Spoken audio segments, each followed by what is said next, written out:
I have notes. It must be a tag video. Today's video is brought to you by Shawn the Book Maniac and his original tag, F is for Fictionalize, which is part of his Alphabet Soup tag series. So why don't you join me?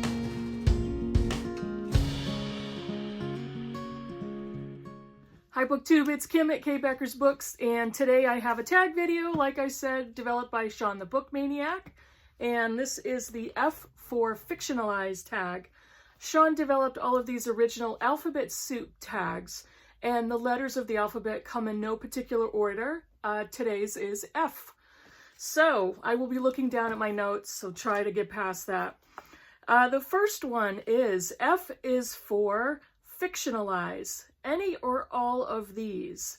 Your take on autofiction. The writer you'd like to write a novel based on your life and or a work of autofiction you'd recommend.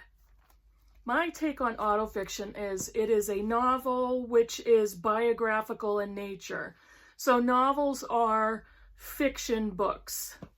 Or it could be a memoir with fictionalized aspects to it, almost like a movie or a TV show for the sake of dramatization. But typically it's a novel with some autobiographical aspects or memoir-ish aspects. Who would I want to write the story of my life? Nobody's going to want to read that. Nobody's going to want to read something like that. So I can't think of one author where I would suggest, hey, I'm really super interesting. Why don't you write a novel based on my life? That's okay, I'm all set. And what's a good work of autofiction that I would recommend? The very first one that came to mind is Oranges Are Not the Only Fruit by Jeannette Winterson. She wrote, this was her first novel, and she wrote it in her very early 20s, 24, 25. And it's the fictionalized account of her life. She was adopted by a Pentecostal mother and a very hardworking blue-collar father in England in the 50s, 60s. So she describes her life as an adopted child with this particular set of parents. The interesting thing is she actually put out a memoir of this time in her life called Why Be Happy When You Can Be Normal. And that was published just a few years ago, so the books were about 25 years apart.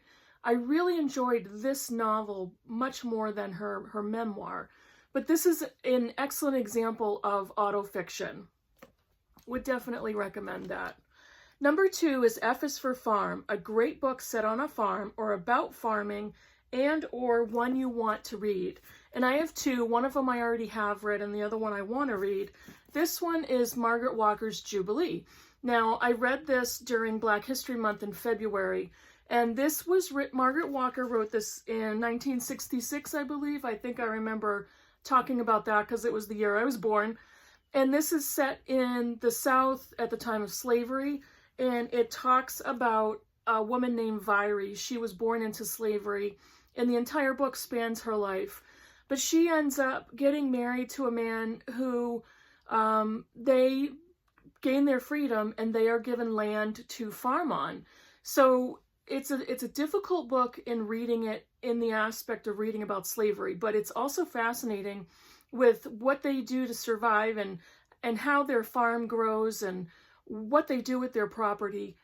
The discussion about food in this book is amazing, and I just was hungry and drooling through the entire story. The other book that I want to read is Thomas Harding's Far from the Madding Crowd. I saw this movie and loved it, but I still want to read the book. And very quickly, independent and spirited Bathsheba Everdeen has come to Weatherbury to take up her position as a farmer on the largest estate in the area. She is a strong, confident woman who is taking on an estate and is going to be the owner and the manager of a farm. And I've just heard amazing things about this book and really looking forward to reading that. Prompt number 3, F is for Frank, Franny, etc. A writer you recommend or want to read whose first and or last name starts with an F. Bonus for the first and last name, and I couldn't find one with first and last. Again, I have two, one that I've read, one that I want to read. The first one is Bitter Orange by Claire Fuller, and I read this last year for the BookTube Prize. This is the story of a woman whose mother has passed away. She's a spinster in her 40s, early 40s, and she is hired to live in a crumbling mansion and needing to catalog the flora around the gardens around the mansion. And there is a young couple who is living inside of this crumbling home who is cataloging the inside of the house. And it's a little gothic in its tone, and it describes the relationship of the three main characters.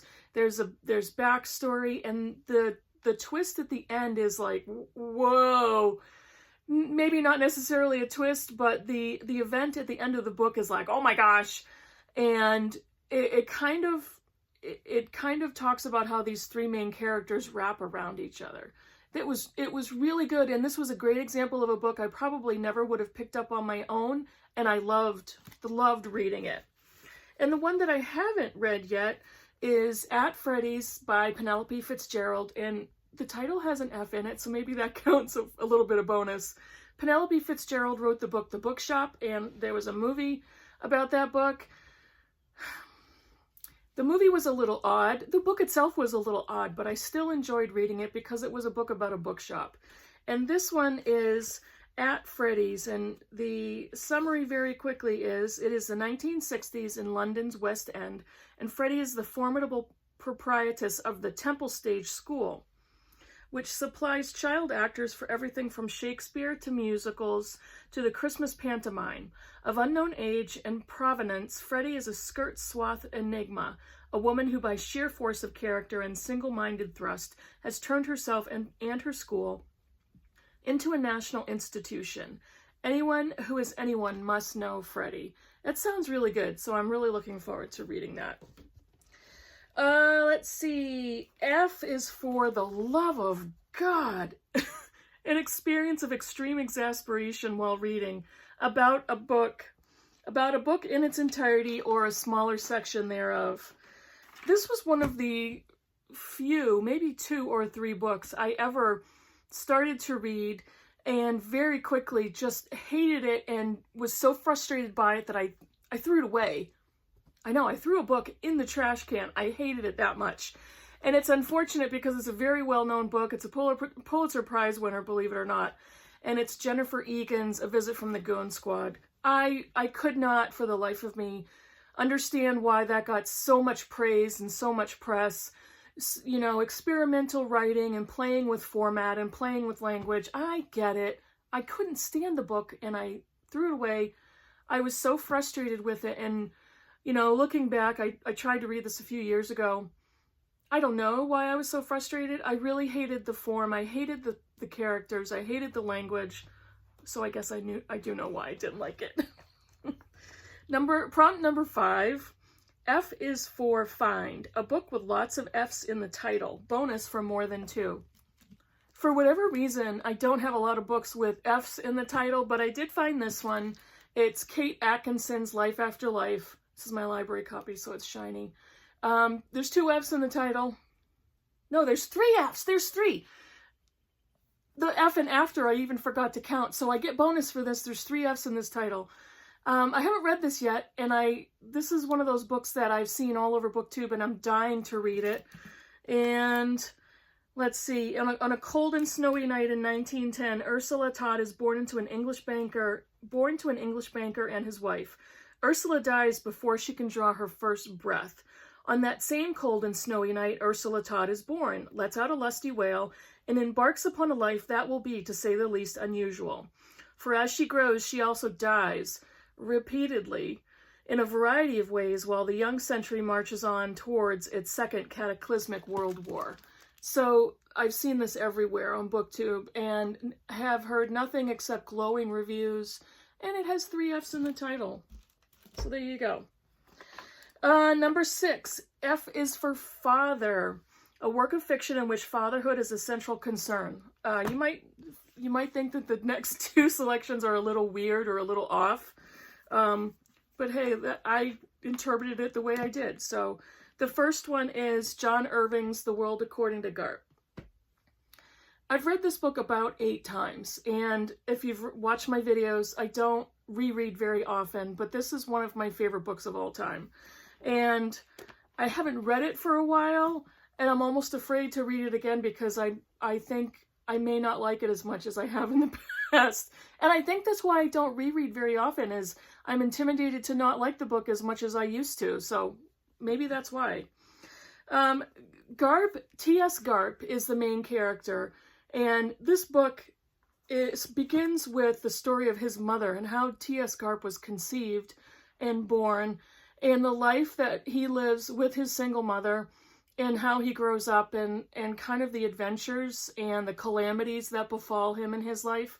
But he eventually becomes a father to 2 boys, and he's a shitty husband, but really strives to be an excellent father. His life is consumed with a lot of different things that I can't really go into detail right now because they're a little spoilerish, but he tries very hard to be the best father that he can. And there are misadventures and trauma. It's such an oddly written book, but fascinating, and I absolutely loved it. I loved reading about Garp's life. And the next one is a book I'm currently reading for RC April. It's an Australian author.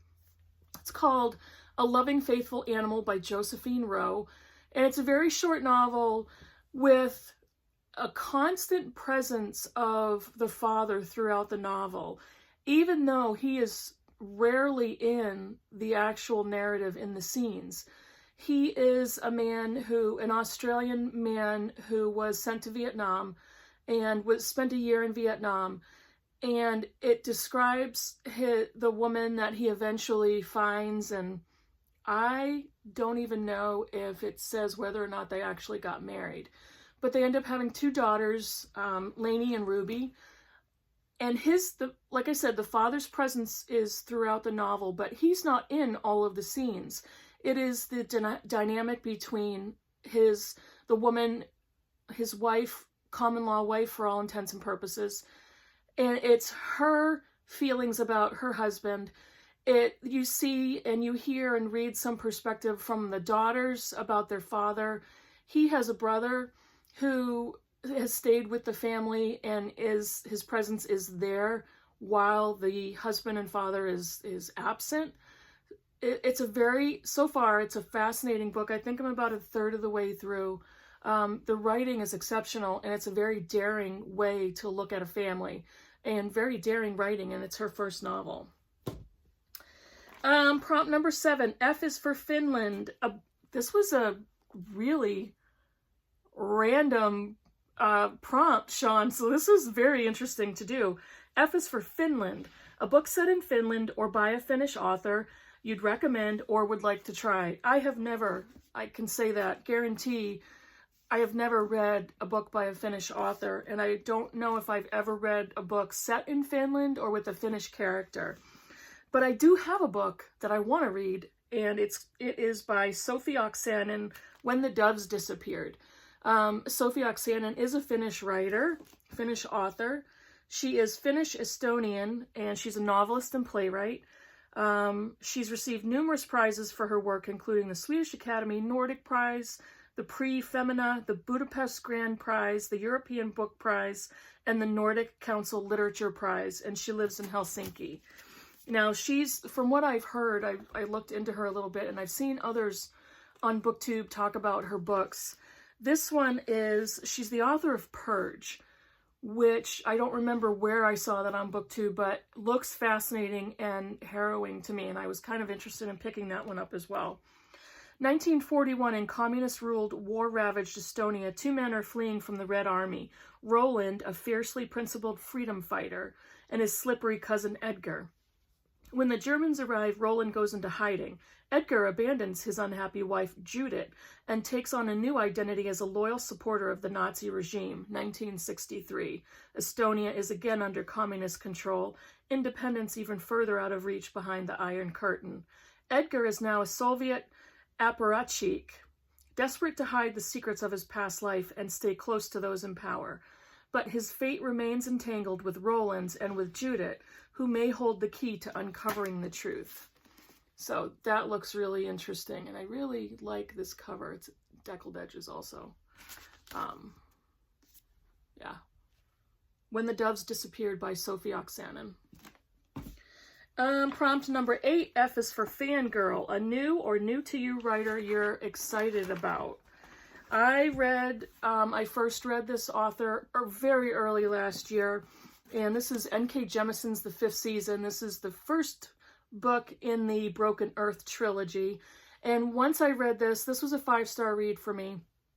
I first heard about this on Kendra Winchester's channel, and I read this and I realized this is the first book in a trilogy, and I pretty quickly read the next two, and I loved the series. And N.K. Jemisin has a brand new book out that I want to read. The City We Became, I think is the title. I'll put a picture up and I'll link it down below. It's science fiction fantasy, and I love how I assume her brain works. I loved her writing. I love the story concept, everything about it. There is a twist and turns in the book, and so absolutely loved that reading experience. Number 9, F is for Fling. You loved one book by the author, but nothing else. Last year I read The Turn of the Key, not The Turn of the Screw. I really liked that book. It was fun to read. It was, I wasn't expecting it. I kind of got to the last quarter of the book and thought, yeah, I think I know what's coming. And I guessed it, but then there was another little twist at the very end that I was not expecting. So I really liked that book. Previous to that, I read The Woman in Cabin 10, and I just did not like that. I finished it, but I just didn't like it. I thought it was a little just too unbelievable, and she was reaching, and there was too much involved in that book. And then just lately, I attempted to read The Death of Mrs. Westaway, and I just talked about this in my mid-April review. I got about 60 pages, and I was bored. And I think it's a style thing, because I've noticed that most of the books that I picked up from Ruth Ware have been the same. The style is very similar. And I just realized, no, I think it's that one book. It was The Turn of the Key, and that was the one book of hers that I read. I have had 2 or 3 other of her books that I have since donated. So I think that's my love affair with Ruth Ware. And the last prompt is prompt 10, which is F is for Friends, a novel that satisfyingly explores friendship. This might be a gimme, and I don't care. It's Elena Ferrante's My Brilliant Friend. This is the first in the Neapolitan Quartet. Elena Ferrante, I don't really have to go into details. She's a prolific Italian author, mysterious, pseudonym, who knows? And the literary world has been trying to expose her identity for several years. But this begins the saga of Elena and Lila, and it's the story of them starting in the 1950s, growing up from girlhood in the city of Naples, and all 4 books basically describe their lives as they get into their older years. It is an incredible exploration of women's friendship, starting with girlhood and how that develops. It is a commentary on entitlement and intelligence, opportunity. There's a lot of discussion about violence and domestic violence, especially in 1950s and 1960s Naples. It needed 4 books to completely explore what all that meant for the story, and I absolutely loved it. Again, it's also Europa books, which these and NYRB books, I love the style of them. So I read the quartet and absolutely loved it. I thought this was a brilliant exploration of women's friendship. And those are the 10 prompts for the F is for Fictionalize tag. The last one is F is for Far and Wide, tag feverishly. I've said this before, I'm a new booktuber, so I think anybody else that I could tag has probably already done this, but I'm going to give it a shot. I will tag Lori from Windsong Reads. I will tag Sonia from An Enthusiastic Reader. Shawn may have already tagged her. And let's see, who else can I tag? Brian from Bookish. You may have already done this tag. So those are the tags I'm going to throw out. If you watch my videos and you want to do the tag, go ahead and do it. You are invited. And thanks, Shawn, for tagging me. Shawn originated the tag and also tagged me personally, which I really appreciate. Thank you so much. Write a comment down below. Tell me what you thought of these books. Tell me if you've read them and what your opinions are. And I thank you very much for watching, and I'll see you soon. Bye.